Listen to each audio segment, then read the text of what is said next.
Hai semuanya, kembali lagi nih dengan channel YouTube saya. Dalam kesempatan kali ini, saya akan mencoba sedikit mereview selama 4 tahun pemakaian Honda Brio tahun 2015 tipe E ini. Sedikit informasi ya teman-teman. Untuk Honda Brio itu dirilis pada bulan Maret tahun 2011 teman-teman. Dan udah masuk Indonesia bulan Agustus 2012 dalam rakitan Thailand yaitu CBU. Nah, karena peminatnya di Indonesia sendiri itu cukup besar ya. Mulai tahun 2013 bulan Agustus, Indonesia merakit sendiri yaitu rakitan lokal dan dinamakan Brio Setia.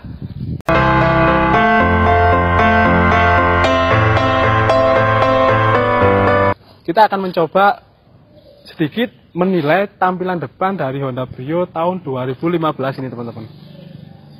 Menurut saya, pada tampilan depan Honda Brio ini yang kurang menarik yaitu headlampnya masih headlamp biasa, karena sebelum adanya yang facelift, Brio ini masih belum keluar untuk Honda Brio RS ya teman-teman.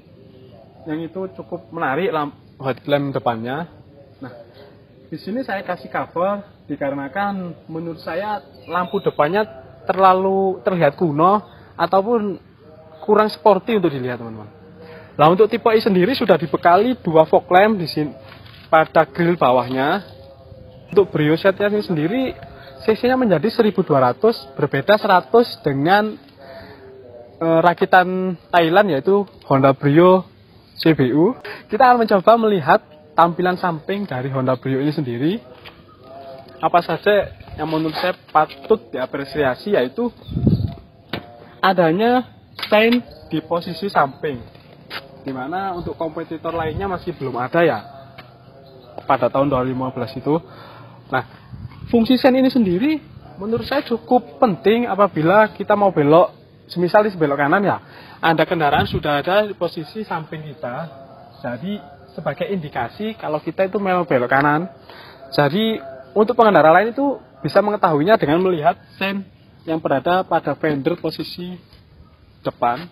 Untuk Brio Setia tipe ini sendiri masih belum dibekali lampu sen pada cover spion ini teman-teman.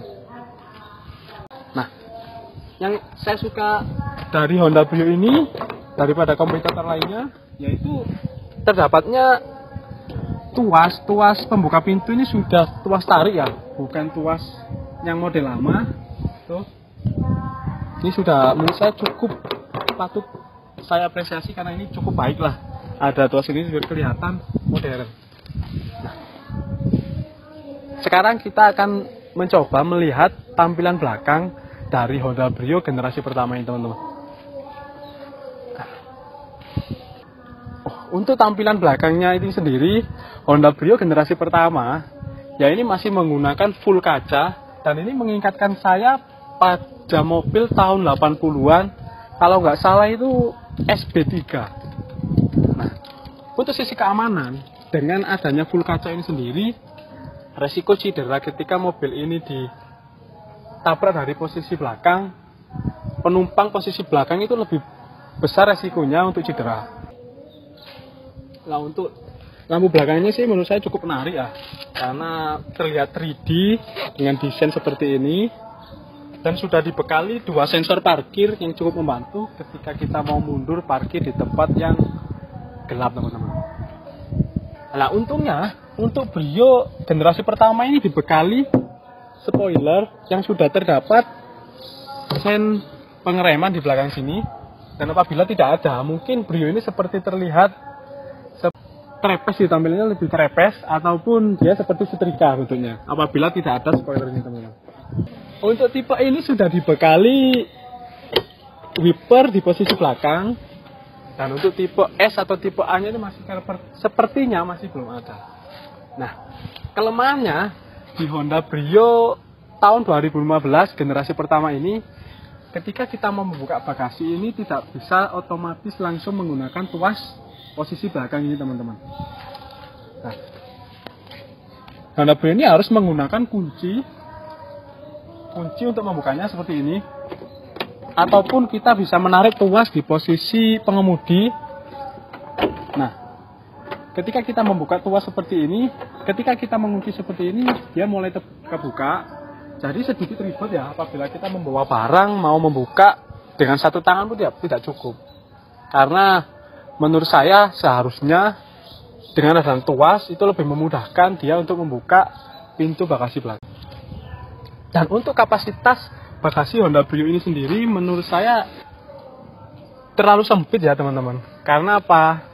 Di sini ketika kita membawa koper lebih besar, pengalaman saya dari pintu belakang bagasi ini tidak bisa ditutup. Karena bodi ataupun desain yang terlalu sempit ini, bagasi ini hanya cukup untuk membawa 3 galon ataupun barang yang tidak lebih tinggi dari posisi bumper belakang ini. Sekarang kita akan melihat interior apa saja yang kurang plus minus dari Honda Brio ini. Yuk kita lihat.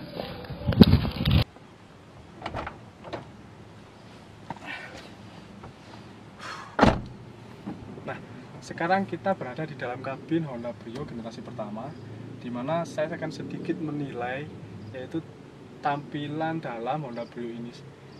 Itu mulai dari setir, dimana setir ini sudah cukup baik ya, desainnya untuk LCGC generasi pertama Honda Brio ini sudah cukup baik. Dan di sini juga ada fitur tilt steeringnya, itu bisa dinaik turunkan. Ini cukup nyaman lah ya, karena di kompetitor lain sepertinya ada yang belum menggunakan tilt steering ini. Nah, untuk dashboardnya Honda Brio ini cukup menarik ya. Terdapat garis-garis lekukan mulai dari kanan ke kiri terhubung, antara airbag kiri sampai ke ujung kanan ini terhubung. Jadi tidak terlihat kalem. Ini cukup menarik menurut saya. Overall oke lah ya. Dan untuk lubang AC-nya sendiri yang cukup menurut saya kurang menarik, apalagi desain AC-nya yang di posisi tengah ini terpisah-pisah, tidak seperti mobil pada umumnya, yaitu di kanan itu tergabung jadi satu yang tidak bisa ditutup. Kalau di Honda Brio ini untuk AC-nya semuanya sepertinya bisa ditutup. Untuk generasi pertama ini. Dari dashboard ini yang kurang menurut saya itu di penutup lajin teman-teman. Jadi di sini ada kayak rongga hampir 1 cm. Lah, entah ini kenapa, apa cetaknya atau gimana, saya kurang paham. Tapi untuk generasi pertama ini memang keluhan yang kurang menarik di dashboardnya, yaitu untuk penutup laci dashboard ini kurang menarik menurut saya. Di sini sendiri juga terdapat double din, yaitu aftermarket JVC, dan di bawahnya terdapat 3 knob AC, itu untuk pengaturan kecepatan blowernya, untuk suhunya, dan ya ini yang menurut saya cukup patut saya apresiasi dari Honda Brio generasi pertama ini daripada kompetitor lain. Di sini ada pengaturan AC untuk ke wajah dan satu lagi ke wajah sama ke kaki teman-teman. Di sini cukup membantu, dimana fungsi yang ke kaki ini ketika kita perjalanan jauh, pengalaman saya pakai ketika kaki itu terasa panas ataupun kurang nyaman, jadi ini bisa kita atur ke wajah sama ke kaki, jadi kaki kita lebih nyaman ketika kaki kita sudah mulai terasa panas teman-teman. Di bawahnya sini sendiri ada pengaturan untuk udara, dimana udara dari dalam kabin itu diputar terus ataupun dari luar kita masukkan ke dalam kabin. Dan di bawahnya ada power outlet 12 volt untuk charger HP, hanya ada satu di Honda Brio ini, dan box untuk ya letak uang lah ya atau HP. Di sini ada 2 box konsul untuk tempat minuman, transmisi, handling,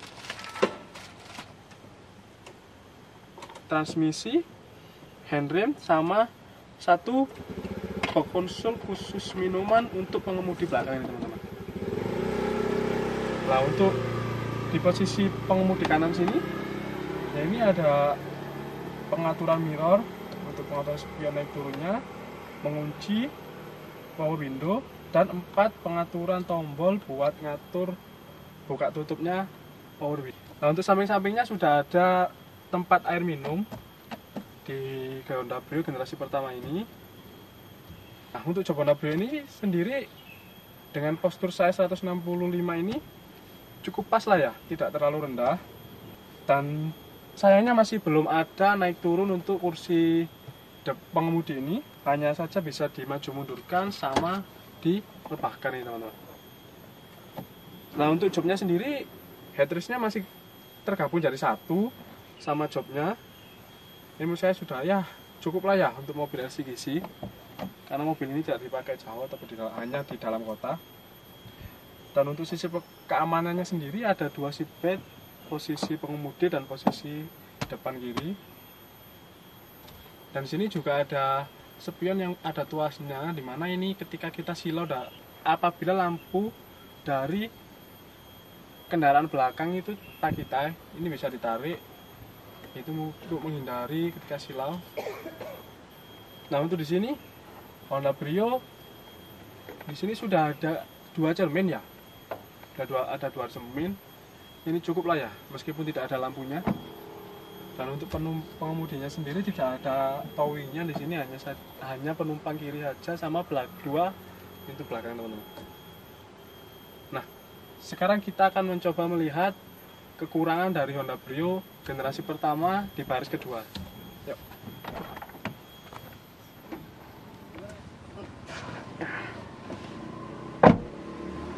Nah, sekarang kita sudah berada di baris kedua Honda Brio generasi pertama, dimana apa saja kekurangan dan plus minus dari Honda Brio untuk baris kedua ini teman-teman. Nah kita langsung ke posisi sandaran ini teman-teman ya, dimana posisi sandaran ini menurut saya terlihat aneh dan tidak nyaman ya ketika kita perjalanan jauh, dimana di sini tidak ada headrestnya. Jadi ketika kita bersandar itu menghadap ke atas seperti ini teman-teman.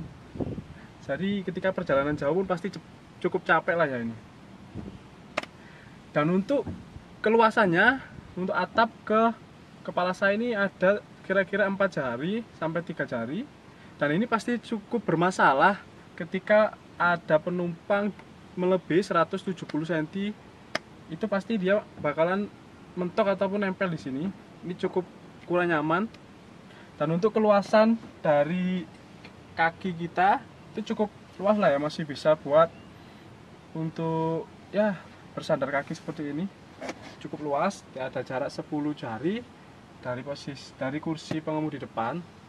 Dan untuk desainnya, untungnya desain dari posisi duduk ini melengkung seperti ini, jadi posisi belakang itu lebih luas, karena apabila ini lurus seperti ini pasti agak lebih sempit. Dan untuk posisi kanannya, di posisi dashboard kanannya dia ada headrestnya, cukup lah ya, cukup baik, dimana ketika perjalanan cukup bisa buat sandar tangan seperti ini. Dan di sini ada untuk power window-nya, ini sudah elektrik, tidak menggunakan manual seperti mobil lama. Ini sudah cukup baik. Lah, minusnya sendiri juga di Honda Brio generasi pertama ini, untuk dashboard kanan kirinya tidak ada box konsol khusus minuman ataupun koin ataupun lainnya. Jadi mas kanan kirinya itu masih polos seperti ini. Jadi menurut saya itu kurang pas, kurang menarik ataupun kurang nyaman lah ya. Untuk keamanan di baris kedua ini sudah ada sabuk pengaman 3 titik, posisi samping, tengah, sama kiri kita ini teman-teman. Nah untuk tangannya sendiri ini hanya ada di pinggang, tidak sampai dari atas ke dada seperti ini. Tapi saya rasa ini sudah cukup aman lah untuk mobil LCGC dengan harga 140 juta ini. Nah untuk sampingnya, untuk kelegaan kabin ataupun kita leluasa untuk melihat keluar, posisi samping Honda Brio ini menurut saya kurang begitu ergonomis lah ya. Ketika posisi tubuh kita itu tinggi seperti ini, mau melihat ke posisi samping lebih leluasa itu tidak bisa kalau kita tidak merunduk kepala seperti menengok keluar, karena desainnya seperti ini. Dan untuk towingnya di dalam ini tidak bisa dilipat.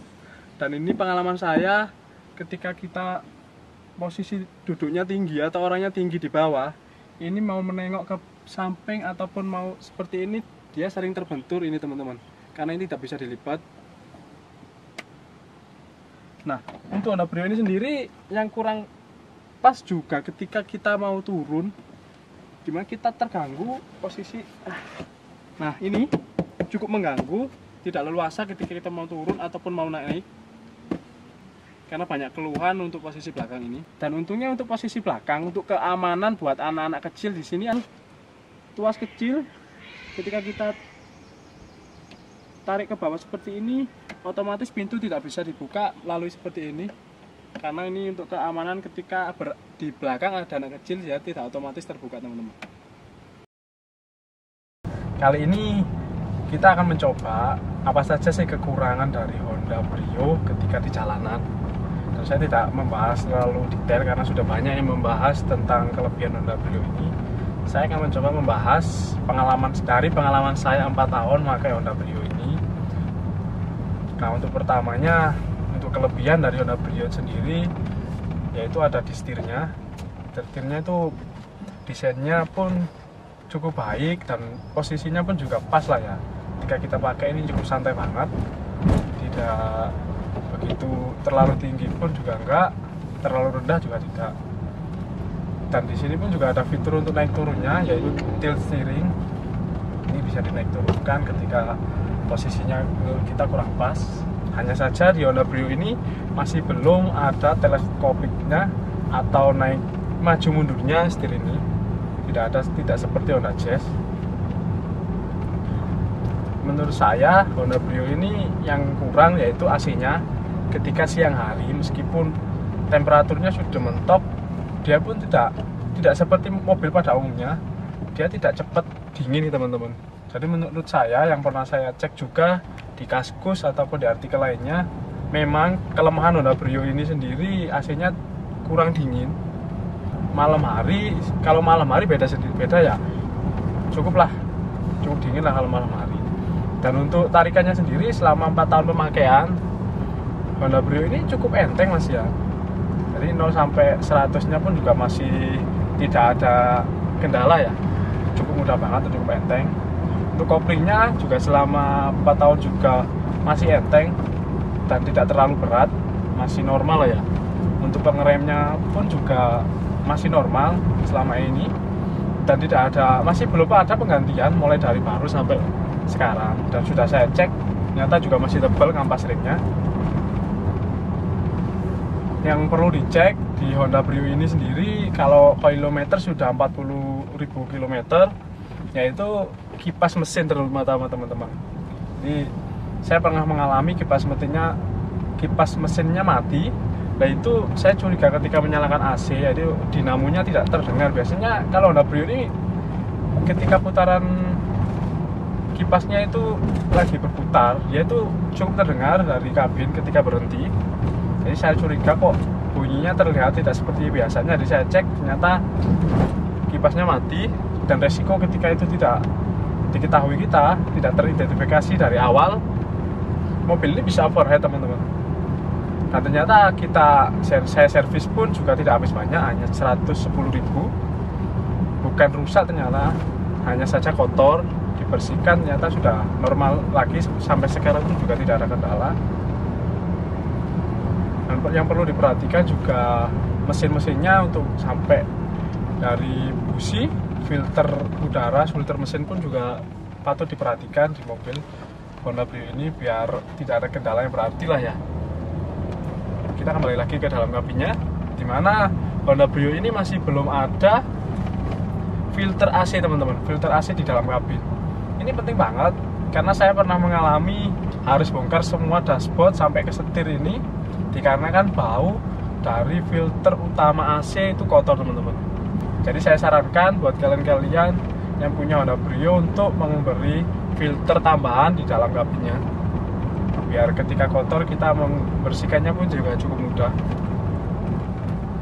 Nah, minusnya di mobil Honda Brio ini, untuk central lock-nya masih manual teman-teman. Tidak seperti mobil pada umumnya, itu otomatis ketika di atas 10 km per jam ataupun giginya itu dimasukkan ke posisi 1 ataupun 2, dia biasanya otomatis mengunci. Jadi Honda Brio ini masih belum. Dan untuk peredamnya, nah ini yang jadi masalah memang. Untuk kanan kiri, ketika banyak mobil yang lalu lalang lewat, di kanan kiri kita itu masih terdengar tidak sekeras seperti luar sih memang, cuman masih cukup terdengar dari dalam. Dan untuk peredam kaki-kakinya pun juga masih kurang. Suara gemuruh roda ketika roda berjalan di jalan yang tidak rata, dia masih terdengar cukup lah ya, cukup terdengar. Dan untuk skok pun juga bantingannya tidak terlalu keras, cuman memang sedikit kurang nyaman ketika di jalan bergelombang. Dan lebih parahnya lagi, di atap kabin ini ketika hujan lebat, ketika saya ngeplay musik dan hujannya cukup lebat, suara musik itu kalah dengan suara rintihan hujan itu teman-teman. Ini cukup harus diperhatikan di Honda Brio ketika kalian ingin memiliki. Cuman saya rasa itu tidak terlalu masalah lah ya, karena ini mobil LCGC dan kapasitas mesinnya pun juga cukup tinggi. Konsumsi bahan BBM pun juga tidak terlalu boros teman-teman. Untuk perawatannya ini sendiri selama hampir 4 tahun saya pakai ini, tidak ada sampai kita habis jutaan rupiah. Hanya saja harus rutin penggantian olinya itu setiap 5.000 km harus diganti. Dan untuk agar stamina-nya pun tetap baik, yaitu ketika kita lakukan servis rutin, tidak harus ke bengkel resmi, karena banyak bengkel-bengkel di Malang ini masih profesional lah ya, ada injeksinya juga, biar tarikannya pun biar tetap seperti baru, enteng, tidak berat ketika mobil itu tidak pernah diservis. Dan untuk kursinya ya teman-teman, kita ke kursinya. Di Honda Brio ini masih belum ada naik turun joknya, dimana hanya bisa direbahkan dan dimaju mundurkan untuk posisi yang lebih nyaman. Dan di Honda sendiri, karakter joknya Honda di sini tuh seperti melengkung gitu teman-teman. Di sini cukup membantu banget, karena postur duduk yang baik itu posisi pinggang itu tidak melengkung ke posisi depan seperti ini. Jadi ketika perjalanan jauh pun juga cukup enak, enteng, tidak ada terasa pegel, terlalu panas gitu di posisi punggung sini. Jadi sih cukup baik lah ya. Hanya saja di headrestnya ini Honda Brio masih jadi satu ya sama joknya. Masih cukup jadi satu sama joknya, dia nggak masalah sih, karena ini mobil dalam kota, oke lah ya untuk pemakaiannya. Jika kalian mencari mobil dengan kapasitas mesin cukup besar, konsumsi bahan bakar juga tidak terlalu boros, Honda Brio ini cukup saya rekomendasikan buat kalian teman-teman. Dimana harga jual ketika kita menjual mobil ini pun juga tidak terlalu turun-turun banget seperti kompetitor lainnya. Nah, jika kalian menyukai video saya, jangan lupa untuk like dan subscribe channel YouTube saya. Dan apabila ada kritik dan saran, kalian bisa komentar di kolom komentar teman-teman. Thank you. Assalamualaikum. Kita lanjut ke video berikut, ke nah, kita akan mencoba melihat tampilan belakang. Kita akan mencoba melihat untuk tipe ini sudah dibekali spoiler. Dengan kapasitas mesin pun juga terlalu besar.